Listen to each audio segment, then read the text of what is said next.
Bonjour, on se retrouve autour de la pomme pour une nouvelle recette. Cette fois-ci, on cuisine la pomme Canada, une pomme rustique et sucrée, parfaite pour la cuisson. La recette, un crumble de cabillaud et pomme Canada. Pour ceci, il vous faut des pommes Canada, des brocolis, de la ciboulette, un filet de cabillaud, des pommes de terre, de l'ail, la poudre d'amande, du parmesan, du lait, bien sûr sel et poivre. Allez hop, on s'y met? J'ai cuit les pommes de terre avec la peau pour garder toutes les vitamines. Je les épluche. Vous les faites cuire dans une eau salée pendant une vingtaine de minutes. Mes pommes de terre sont épluchées, je les taille en dés d'environ un demi-centimètre de côté. Je les réserve dans un saladier. Allez, j'épluche les pommes. La pomme Canada, c'est bien de l'éplucher, comme la peau est un peu épaisse. J'en profite pour retirer le pédoncule. Et pour éviter qu'elle ne noircisse, je vais les citronner.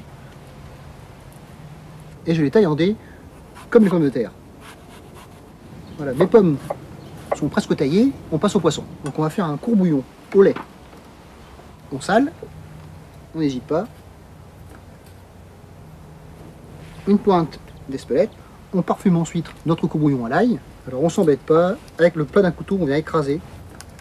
Voilà. Moi j'aime bien l'ail, alors j'en mets 2 belles gousses et on met dans le lait.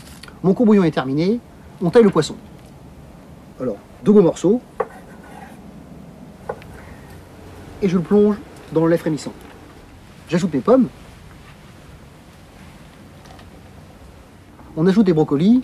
Donc si vous avez une mandoline, c'est pratique. On vient râper au-dessus de la casserole. Et là, on fait cuire à petit bouillon pendant 5 à 6 minutes.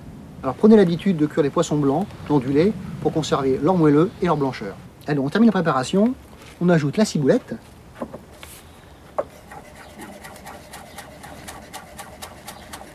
Un peu de poivre du moulin. Pincée de sel. Et on finit par l'huile d'olive.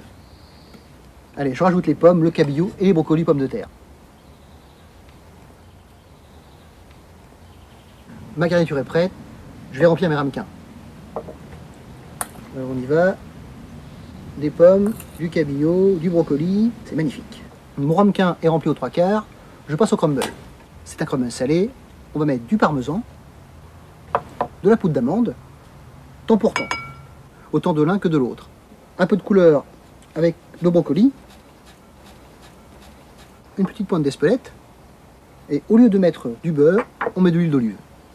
Et on verse pour obtenir une petite pâte.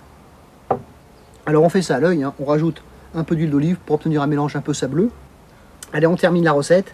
Le crumble qu'on va déposer sur le cabillaud. On fait une bonne couche. Voilà, comme ceci. Notre crumble est prêt, on l'enfourne à 200 degrés pendant 5 à 6 minutes. Mon crumble est bien doré. Pour la finition, un peu de fleurette de brocoli qu'on vient râper dessus, comme ceci. Dégustez votre crumble bien chaud et je vous souhaite un bon appétit.